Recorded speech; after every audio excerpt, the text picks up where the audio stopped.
اور جب سے تم نے احترام رمضان المبارک ترک کر دیا تمہاری آبرو کو لوگوں نے کھیل بنا لیا، اور اب تو لوگوں کو احساس گناہ بھی نہیں رہا، احساس جرم بھی نہیں رہا۔ گناہ کے ساتھ اگر احساس گناہ انسان کی زندگی میں ہے تو انسان اپنے آپ کو گناہوں سے بچا لیتا ہے، لیکن اب ہمارے اندر احساس گناہ نہیں، اب تو ہم گناہ کو ہنر سمجھتے ہیں، اب تو ہم گناہوں کو فیشن سمجھتے ہیں۔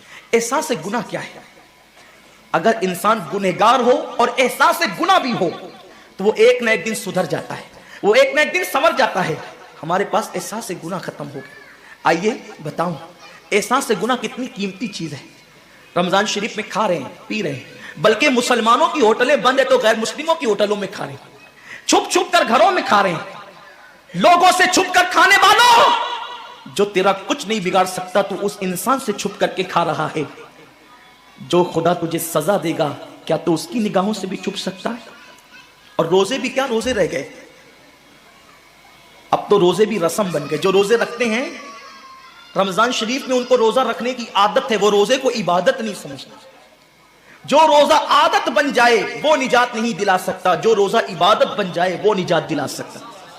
ایک تو روزے کی عادت ہے اور ایک تو روزہ عبادت ہے۔ روزہ عادت اور عبادت میں فرق کیا ہے؟ عادت یہ سب نے رکھا ہم بھی رکھ لیں، یہ عادت ہے۔ نہ رکھیں گے تو کیا جواب دیں گے، یہ عادت ہے۔ نہ رکھیں گے تو لوگ تانا دیں گے، عادت ہے۔ پھر روزہ عبادت کیا ہے؟ روزہ عبادت یہ ہے کہ اللہ نے روزہ رکھنے کا حکم دیا ہے اور مصطفیٰ جان رحمت نے روزے کا حق یہ بتایا ہے اگر تو روزہ رکھے تو صرف بھوکا پیاسا نہ رہے بلکہ تیرا ہاتھ بھی روزے دار رہے، تیری زبان بھی روزے دار رہے، تیری آنکھ بھی روزے دار رہے، تیرا پیر بھی روزے دار رہے، تیرا کان بھی روزے دار رہے۔ کان روزے دار اس طرح کہ کان اللہ کے ممنوع کردہ چیزوں کو نہ سنے، ہاتھ روزے دار اس طرح ہاتھ اللہ کے منع کردہ کاموں کو نہ کرے، زبان روزے دار اس طرح کہ زبان اللہ کی ممنوع کردہ چیزوں کو ادا نہ کرے، پیر روزے دار اس طرح کہ پیر اس جگہ چل کر نہ جائے جہاں اللہ نے جانے سے منع کیا ہے۔ جب تو ان سارے اعضاء کو روزے دار بناتا ہے تو ایسے روزے کے معاملے میں میرا اللہ فرماتا ہے روزہ میرے لیے ہے اور میں ہی اس کی جزا ہوں۔ ہر عمل کی جزا جنت ہے، روزے کی جزا خدا کی ذات ہے۔ اسی لیے آقا فرماتے ہیں روزے دار کو دو خوشی ہے، ایک تو افطار کے وقت، دوسرا لقائے رحمان کے وقت، خدا کی زیارت کے وقت۔ صحابہ نے پوچھا آقا ہم اللہ کی زیارت کیسے کریں گے؟ آقا فرماتے ہیں جیسے تم آسمان پہ چاند دیکھتے ہو بلا تمثیل اسی طرح تم خدا کی زیارت کیا کرو گے۔ یہ روزے داروں کی شان ہے۔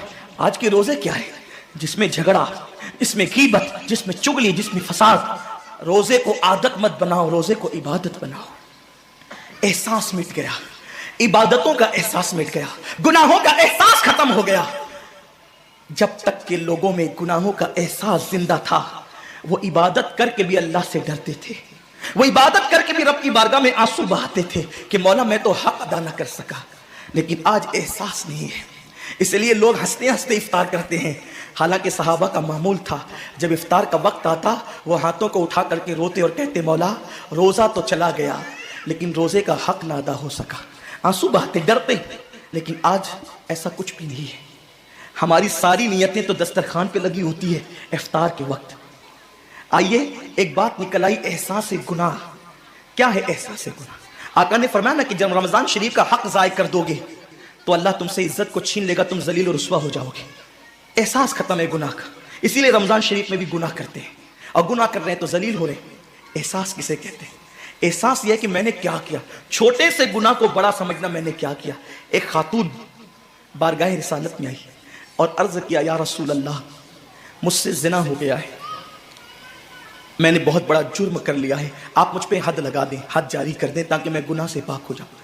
اللہ کے حبیب نے احساس گناہ دیکھ کر کے فرمایا کہ جا ابھی تیرے پیٹ میں بچہ ہے، تیرے جرم کی سزا تیرے پیٹ کے بچے کو نہیں دی جا سکتی، اگر تجھ پہ حد لگے گی تو وہ بچہ بھی ختم ہو جائے گا، جب بچہ پیدا ہو جائے اس کے بعد آنا۔ بچہ پیدا ہو گیا تو وہ لے کر کے آئی، آقا فرماتے ہیں تیری جان چلی جائے گی تو اس کی پرورش کون کرے گا، اس کو دودھ کون پلائے گا، جا اس کو دودھ پلا اس وقت تک جب تک یہ کھانے نہ لگے۔ وہ بچے کو 2 سال تک دودھ پلاتی رہی، اور جب بارگاہ رسالت میں آئی تو بچے کے ہاتھ میں روٹی کا ٹکڑا دے کر کے آئی، بچہ روٹی کھا رہا تھا۔ عرض کی آقا مجھ پہ حد جاری کریں تاکہ میرا گناہ جو میرے دامن پہ لگا ہے وہ دھل جائے۔ حضور نے 3 مرتبہ اس کو اپنے دروازے سے ٹالا، اگر کوئی دوسرا ہوتا اس کو ڈھیل دی جاتی تو وہ بھاگ جاتا, دوبارہ پلٹ کرنا آتا, لیکن احساس گناہ تھا, گناہ کا احساس تھا کہ یہاں گناہ مٹ جائے تاکہ وہاں جواب دینے سے بچ جاؤں. اس خاتون نے تیسری مرتبہ حاضری دی, حضور اب میرا بچہ روٹی کھانے لگا ہے, مجھ پہ حد لگا دے تاکہ میں پاک ہو جاؤں. اللہ کے حبیب نے فرمایا, اللہ کی بندی, جب اللہ نے تیرے جرم پہ پردے ڈال دیے تھے تو تو نے اظہار جرم کیوں کیا؟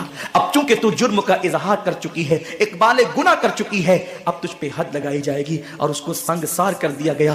جب وہ مر چکی اور اس کو دفن کر دیا گیا تو کسی نے کہا کتنی بدبخت تھی وہ عورت جس نے رسول پاک کے دور میں منہ کالا کیا. میرے نبی نے فرمایا تو اس کا گناہ دیکھتا ہے, تو اس کا احساس گناہ نہیں دیکھتا. اس نے ایسی توبہ کی ہے, اگر اس کی توبہ 70 جہنمیوں پہ تقسیم کی جاتی تو اللہ ان کو بھی جنت عطا فرما دیتا. آقا کریم صلی اللہ علیہ وسلم فرماتے ہیں جو رمضان شریف میں گناہ کبیرہ کرتے ہیں. اب گناہ کبیرہ کی بہت بڑی تعریف ہے, اس کو نہیں بیان کروں گا, لیکن جو گناہ کبیرہ بڑا گناہ کرتے ہیں, پہلی بات تو چونکہ میرا مسلک صوفیہ ہے, صوفیہ سے کسی نے پوچھا کہ گناہ بڑا کیا ہے. امام غزالی فرماتے ہیں نہ کوئی گناہ چھوٹا ہے نہ کوئی گناہ بڑا ہے. بات تو یہ ہے جس گناہ پر خدا تیری پکڑ کر لے وہی گناہ سب سے بڑا ہے, اور جس نیکی پر خدا تجھے بخش دے وہی نیکی سب سے بڑی ہے.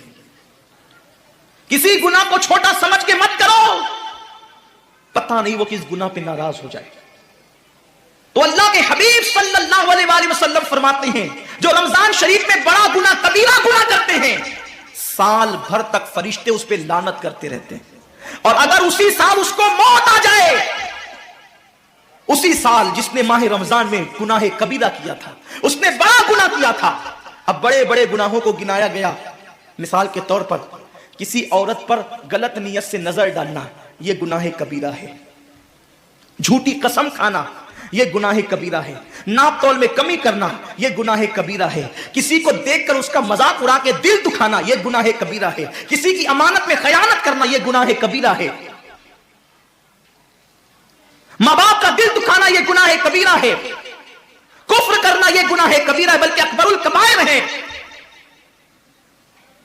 70 کی فہرست امام سیوطی نے گنائی ہے, اور پھر 70 کی فہرست گنانے کے بعد فرماتے ہیں 70 پر یعنی 1 2 3 4 والا 70 نہیں, بلکہ اللہ کے حبیب نے یہاں جو 70 فرمایا ہے یہ 70 گنتی والا 70 نہیں ہے, بلکہ کثرت بتانے کے لیے 70 ہے. جیسے کہ ہم کہتے ہیں نا, میں نے تجھے 50 بار سمجھایا تو نہیں مانا, میں 100 بار تیرے گھر آیا تو نہیں ملا. اس کا مطلب یہ نہیں کہ 99 کے بعد ایک جو ملا کر کے آتا ہے وہ 100 نہیں, گنتی کا 100 نہیں. یہاں 100 بتانا کثرت بتانے کے لیے ہے, یہاں 50 کہنا کثرت بتانے کے لیے ہے. تو اللہ کے حبیب فرماتے ہیں 70 بڑے گناہ ہیں, یعنی اتنی طویل تعداد میں اتنی کثرت سے ہے بڑے گناہ کہ تم ان کو شمار نہیں کر سکتے. بس اتنا کہ جس گناہ پہ خدا ناراض ہو جائے وہ بڑا گناہ. تو جس نے رمضان شریف میں قصدن بڑا گناہ کیا, قصدن, نماز کو چھوڑنا بھی گناہ کبیرہ ہے, نماز کو ترک کرنا بھی گناہ کبیرہ ہے.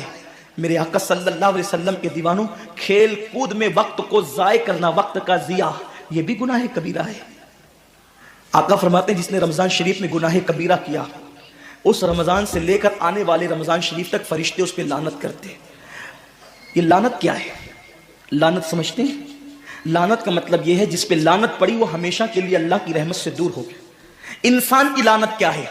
انسان کی لعنت, ایک جانور پر حضور علیہ الصلوۃ والتسلیم کسی صحابی کے جانور پر بیٹھے تھے, وہ دھیرے چل رہا تھا.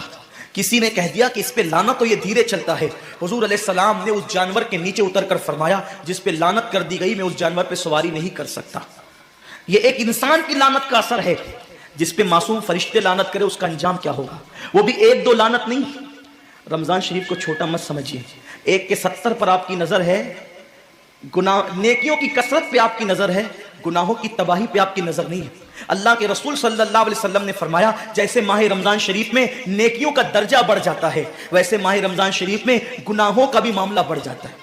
یعنی اگر رمضان شریف میں تم 1 گناہ کرو گے تو اور دنوں کے اندر جو گناہ کرتے تھے اب اس گناہ سے زیادہ تمہیں عذاب دیا جائے گا, کیونکہ آپ نے ماہ رمضان کی حرمت کو پامال کیا ہے, آپ نے ماہ رمضان شریف کی عزت کو پامال کیا ہے.